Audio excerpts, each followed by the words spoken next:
Hello food lovers, welcome back to Ratnam Ruchulu. ఈరోజు రత్నం రుచుల్లో మీకోసం పావ్ బాజీ తీసుకొచ్చేసానండి. ఈ పావ్ బాజీ ఇంట్లోనే చాలా ఈజీగా ప్రిపేర్ చేసుకోవచ్చు. అండ్ మనం బయట తినే పావ్ బాజీ కంటే కూడా చాలా టేస్టీగా ఉంటుంది అండ్ హెల్తీగా ప్రిపేర్ చేసుకోవచ్చు. మరి ఈ పావ్ బాజీ రెసిపీని ఎలా ప్రిపేర్ చేసుకోవాలో నేనైతే చూపించేస్తాను. వీడియో ఎండ్ వరకు ఎక్కడ మిస్ అవ్వకుండా చూడండి. అలాగే మరి మా ఛానల్ని ఫస్ట్ టైం చూస్తున్నట్టయితే please do like, share and subscribe to Ratnam Ruchulu. మరి రెసిపీ ఎలా తయారు చేసుకోవాలో చూసేద్దాం పదండి. ఈ రెసిపీ కోసం ముందుగా మనం ఒక కుక్కర్ తీసుకోవాలండి. దాంట్లో 1 టేబుల్ స్పూన్ ఆయిల్ వేసుకోవాలి. అలాగే 1 టేబుల్ స్పూన్ బటర్ వేసుకోవాలి. ఈ రెండు మెల్ట్ అయిన తర్వాత దీంట్లో కొంచెం జీలకర్ర వేసుకుంటున్నాము. అలాగే దీంట్లో కట్ చేసుకున్న ఆలు అలాగే క్యారెట్ కూడా వేసుకుంటున్నాము. మనకి వెజిటేబుల్స్ ఎంత కావాలంటే అంత వేసుకోవచ్చు. అలాగే ఏం కావాలన్నా కూడా వేసుకోవచ్చు అండి. నేను ఇక్కడైతే ఆలు, క్యారెట్ అలాగే కాలీఫ్లవర్ వేసుకుంటున్నాను. అలాగే దీంతో పాటు టమాటో కూడా వేసుకుంటున్నానండి. Only 1 tomato. అండ్ బీట్రూట్ వచ్చేసి చాలా కొంచెం, మనం బీట్రూట్లో 1/4 పార్ట్ వేసుకుంటున్నాము. ఎందుకంటే మనకి మంచి కలర్ని అయితే ఇస్తుంది. ఇవన్నీ వేసేసుకున్న తర్వాత మనం ఫ్రై చేయక్కర్లేదండి. వేసేసుకున్న తర్వాత హాట్ వాటర్ దీంట్లో వేసేసుకుని కుక్కర్ మూత పెట్టేసుకుని ఒక 4 విజిల్స్ వచ్చేయాలన్నమాట. 4 to 5 విజిల్స్ వచ్చేస్తే ఈ వెజిటేబుల్స్ అన్నీ చక్కగా కుక్ అయిపోతాయి. విజిల్స్ వచ్చేసాయి కదా, ఈలోపు చల్లారేలోపు ఇంకొక ప్యాన్ తీసుకుని దాంట్లో ఆయిల్ వేసుకుంటున్నాము 2 టేబుల్ స్పూన్స్. అలాగే బటర్ కూడా యాడ్ చేసుకుంటున్నామండి. బటర్ కూడా వేసిన తర్వాత దీంట్లో కొంచెం షాజీరా అలాగే ఆనియన్స్ కూడా వేసుకుంటున్నాను. ఆనియన్స్ వచ్చేసి 2 ఆనియన్స్ చిన్న చిన్న పీసెస్గా కట్ చేసుకున్నాను. అవి ఫ్రై అయిన తర్వాత దీంట్లో ఒక పెద్ద టేబుల్ స్పూన్ అల్లం వెల్లుల్లి పేస్ట్ వేసుకుని పచ్చివాసన పోయేంత వరకు ఫ్రై చేసుకోవాలి. అలాగే దీంట్లో పచ్చిమిర్చి 2 పచ్చిమిర్చి అండి. అండ్ టమాటో వచ్చేసి ఇక్కడ చిన్న సైజ్ టమాటోలు 2 తీసుకున్నాను. అవి కూడా చిన్న చిన్న పీసెస్ కింద కట్ చేసుకుని ఒకసారి కలిపేసుకుని మూత పెట్టుకుని మగ్గించుకోవాలి. మగ్గించుకున్న తర్వాత దాంట్లో ఉన్న వాటర్ అంతా పోతుంది కదండి, చూసారా చక్కగా మగ్గిపోయినాయి. ఇప్పుడు క్యాప్సికమ్ అలాగే గ్రీన్ పీస్ కూడా వేసేసుకుంటున్నాను. ఇవి 2 వేసేసుకున్న తర్వాత 2 నిమిషాలు మగ్గిన తర్వాత మూత పెట్టేసేసుకోవాలి.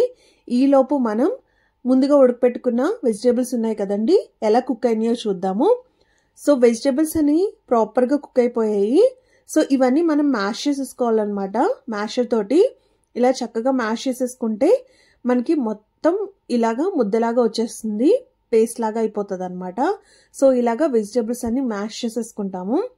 సో ఈలోపు గ్రీన్ పీస్, క్యాప్సికమ్ ఇవన్నీ మగ్గిపోయే లేదో చూద్దాము. చూసారా ఇవన్నీ చక్కగా మగ్గిపోయాయి. ఇప్పుడు దీంట్లో స్పైసెస్ యాడ్ చేసుకుందాము. సో కొంచెం పసుపు యాడ్ చేసుకుంటున్నాను. దీంట్లో ఒక చిన్న టేబుల్ స్పూన్ పసుపు, అలాగే రుచికి తగినంత సాల్ట్ యాడ్ చేసుకుంటున్నానండి. అలాగే సాల్ట్తో పాటు ఇక్కడ కారం యాడ్ చేసుకుంటున్నాను. కారం వచ్చేసి ఒక పెద్ద టేబుల్ స్పూన్ కారం యాడ్ చేసుకుంటున్నాను. అలాగే ధనియాలు, జీలకర్ర పొడి, అలాగే గరం మసాలా పొడి, అలాగే కొంచెం పెప్పర్ పౌడర్ వేసుకుంటున్నాను. అలాగే దీంట్లో కొంచెం పావ్ బాజీ మసాలా వేసుకుంటున్నానండి. సో మనకి బయట ఎవరెస్ట్ వాళ్ళది కానీ ప్రియా వాళ్ళది కానీ పావ్ బాజీ మసాలా దొరుకుతుంది కదా, అది. అలాగే kasuri methi, soya sauce, tomato sauce వేసుకుని కొంచెం వాటర్ అయితే వేసుకోవాలండి దీంట్లో. సో వేసుకున్న తర్వాత ఒకసారి బాగా మిక్స్ చేసేసుకుని మనం ముందుగా ఉడకపెట్టుకున్న వెజిటేబుల్స్ ఉన్నాయి కదా, అవన్నీ దీంట్లో వేసేసుకోవాలి. వేసేసుకుని ఒకసారి బాగా మిక్స్ చేసేసుకుని పైనుంచి కొత్తిమీర చల్లుకోవాలండి. సో కొత్తిమీర కూడా వేసుకున్న తర్వాత మళ్ళీ మనం మ్యాషర్ తోటి చక్కగా మ్యాష్ చేసేసుకోవాలి.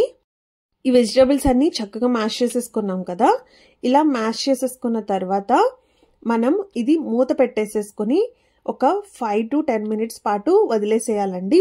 నేను ఇక్కడ కొంచెం వాటర్ వేసుకున్నాను, చిన్న టీ గ్లాస్ అంతా వేసుకొని మూత పెట్టేసేసుకున్నాను.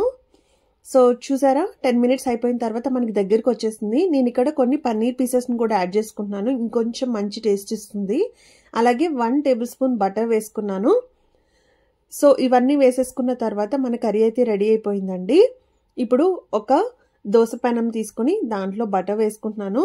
బటర్ మెల్ట్ అయిన తర్వాత కొంచెం కర్రీ దీంట్లో వేసుకుంటున్నాను. కర్రీ వేసుకుని కొంచెం ఫ్రై అయిన తర్వాత దీంట్లో మనం పావ్ బాజీ బ్రెడ్ ఉంటుంది కదండి, అది తీసుకుని మధ్యలో కట్ చేసేసుకొని ఇట్లా ఆ కర్రీ పైన ఆ బటర్ పైన మనం పావ్ బాజీ బ్రెడ్స్ అనేది పెట్టేయాలి. ఇలా పెట్టడం వల్ల ఆ పావ్ కూడా మంచి మసాలా ఫ్లేవర్ అయితే వస్తుందండి. ఆర్ అదర్వైజ్ మీరు డైరెక్ట్గా బటర్ వేసుకుని కాల్చుకోవచ్చు. ఇప్పుడు మన పావ్ బాజీ అయితే రెడీ అయిపోయింది. చాలా సింపుల్గా, చాలా టేస్టీగా, అఫోర్డబుల్గా ఇంట్లోనే చేసుకోవచ్చు. అండ్ ఎప్పుడైనా నాకు తినాలనిపిస్తే నైట్ డిన్నర్గా ఇదే ప్రిపేర్ చేసుకుని తినేస్తాము, ఇంకా డిన్నర్ స్కిప్ చేసేసి. చాలా టేస్టీగా ఉంటుందండి. ఏదైనా మనం ఇంట్లో చేసుకునేది హెల్దీనే కదా. మరి మీరు కూడా ఈ రెసిపీని ట్రై చేసి ఎలా ఉందో కామెంట్ సెక్షన్లో కామెంట్ చేయడం మాత్రం మర్చిపోద్దు. టేస్ట్ అయితే అద్దరిపోయిందండి. కంపల్సరీ ట్రై చేయండి. మరి మా రెసిపీస్ కనుక మీకు నచ్చినట్టయితే please do like, share and subscribe to Ratnam Ruchulu. మరిన్ని ఇంట్రెస్టింగ్ అండ్ టేస్టీ రెసిపీస్ కోసం చూస్తూనే ఉండండి. Thanks for watching. Bye. See you in next video.